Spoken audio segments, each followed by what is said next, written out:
Well, welcome to the April 22nd Let's Talk. This one's going to be a little bit different. I invited Mrs. Lindstrom, the president of the Resident Council, to participate with me. First off, though, we want to thank Mr. Bill Waddell for being president of the Resident Council. You all probably should have heard that Mr. Waddell had asked to step into the vice president role about 2 weeks ago. And Mrs. Lindstrom has stepped up into the president role, and we're happy to have her here today. So thank you for playing a part in the Let's Talk. Megan told me I could take the mask off when I talked. Great. Well, let's start off with getting to know you a little bit. How long have you lived at Westminster Village? Well, it's hard to believe, but I've lived here for 5 years. But the first 2 years I lived here, I was still working full-time. So I really just had a sleeping place and a dining place. And I think that was a good start, just to observe and figure out what I wanted to do. I liked where I lived, but by that I mean the location. So 5 years, I feel like an old-timer now. And you're ready to go back to work full-time because the president job is pretty much a full-time job, right? Well, it has been for the last 2 weeks. I told Tom earlier that I kind of jumped into the deep end of the pool. I had been gone on a half of a world cruise, and when I got kicked off the boat, as far away as you can get from here, that's 11 time zones. I came back, and Bill and I started talking, and with the changes he had had in his wife and living situation, he just felt that he didn't have the time, and he was ready to be more of an advisor than an upfront person. So I said, okay, I think I can do that. I had been talking to the residents as chairman of the food committee for a while, so I got used to talking to a group of people that when I started I didn't know, but as the months went by, they all became friends and family. And then I got roped into this, no pun intended, with the Cowboys. And I hear there's more down the road, so we'll see how it goes. Well, that's fantastic, and I can't wait till we're done taping today and you can tell me why you got kicked off the cruise ship, because I think that's going to be a story to hear. Oh, boy. I had a partner in crime, you know. I'm sure you did. So, Megan, we have some questions? Well, I think I jumped the gun, so Maybe. I think I have a question first. You have one more question. I do. So you're president of the Resident Council. You've been on the Resident Council. Why did you want the job? Why did I want the job?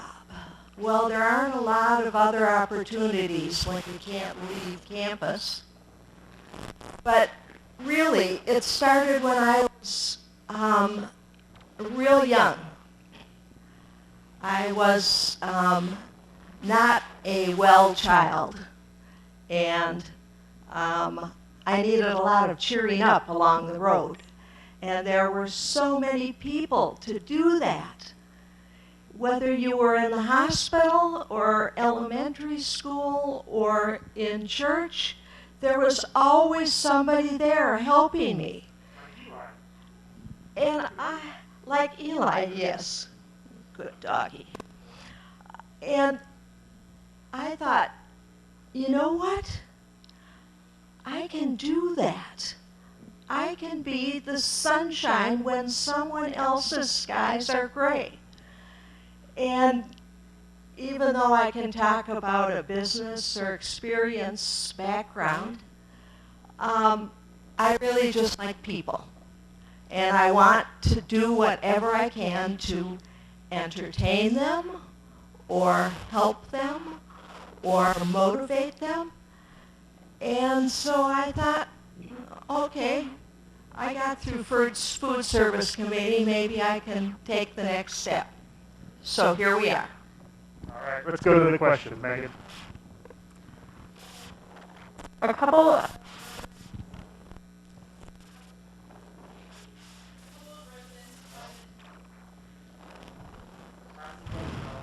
Okay.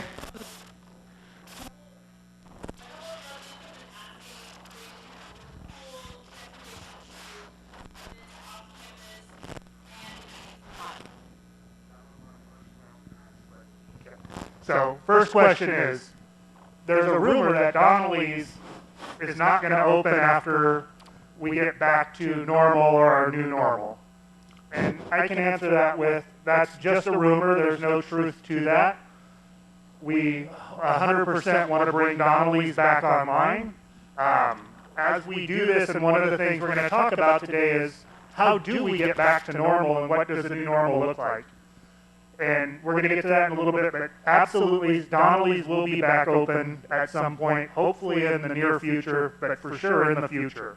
Now, the only piece of that that I can say might cause the rumor is Donnelly's will probably be the last of the 3 restaurants to open. Ocotillo will probably open first, the Garden Cafe second, and then Donnelly's following up in a close third. People aren't concerned with the dining venues. They're concerned with Jayhawk. And Jayhawk will open as well.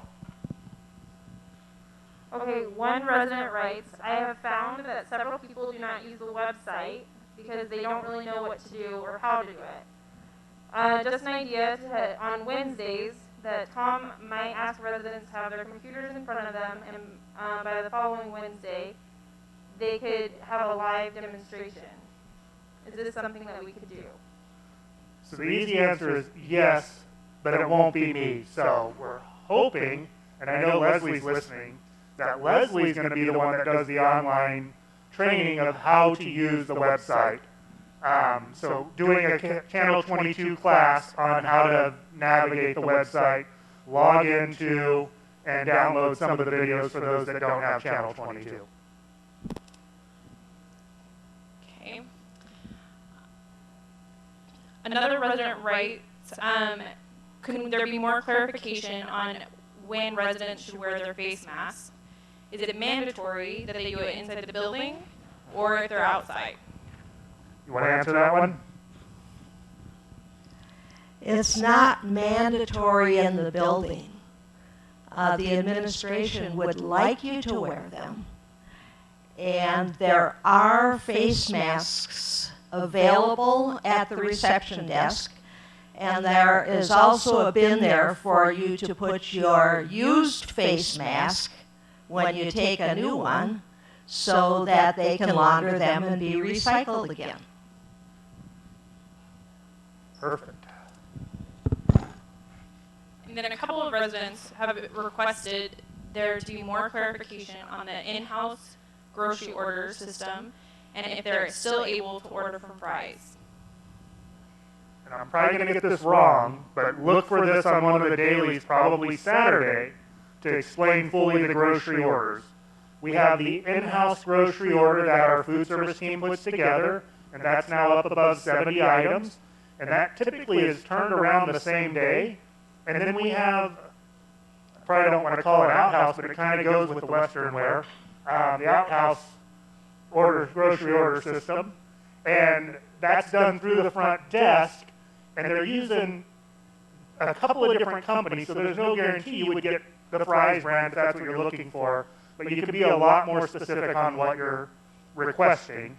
And that, again, could come from a number of different companies just because the delivery system that we use gets items where they can get items. And then I believe we added 3 liquor delivery companies, wineries, so that's available now as well. Any other questions? No other questions right now. All right, and I know there's other questions, so if you put them in, hold on, because we're going to talk about that as part of the discussion and what we do next. So, what do you think the new normal looks like? Oh, I hope it's going to include pool. And if we can get someone to figure out how to play bridge without sitting too close and without touching the cards. And if somebody has an idea of how to do that, we would welcome that suggestion. And you can contact Megan about that. Oh, I know there's people who want haircuts or coloring. I think that's something that residents are looking for. You know, you really don't hear them talking about things off campus. You hear them talking about things on the campus. They want to be able to eat a meal together.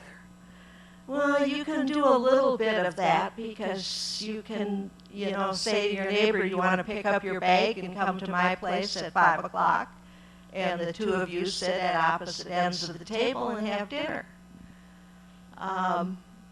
Maybe we need to start doing that, especially as it gets hotter. I know a lot of people have been using the courtyard and the garden cafe patio to sit on. Especially in the evening when it cools down a little bit. Well, it's not going to be cooling down. We're in that stage where it's going to rapidly increase. So maybe we have to eat in common areas, spread far enough apart, or invite a neighbor over to have dinner at your place. Sounds good. I think the two things I've heard the most requested is, can we get the swimming pool back open, and can we get the salon open? And we can't do either of those today because of the governor's order, but as we look at what does the future at Westminster Village look like, and hopefully we're talking the short-term future, is there does have to be a sense of getting back to normal. I still think we got a little ways to go, and we're going to talk about some statistics and where we are today at some point during this talk, but there is work on what does that phasing down of the restrictions and how do we get back to a sense of normalcy. And some of that will be triggered by governor's executive action. Some of it will be triggered by what's happening in our local, the little bit greater community of our zip code and a couple other zip codes around us. But there are things like the swimming pool that I think is very little risk to Westminster Village residents, that as soon as the governor lifts that order, we will be able to put that back in place for residents. I believe the salon will be one of those things that very quickly after the governor lifts the order to close salons and gyms, that we'll be able to get those back in place. It also looks like at some point over the next 30 days, the governor may start reducing the restrictions on restaurants.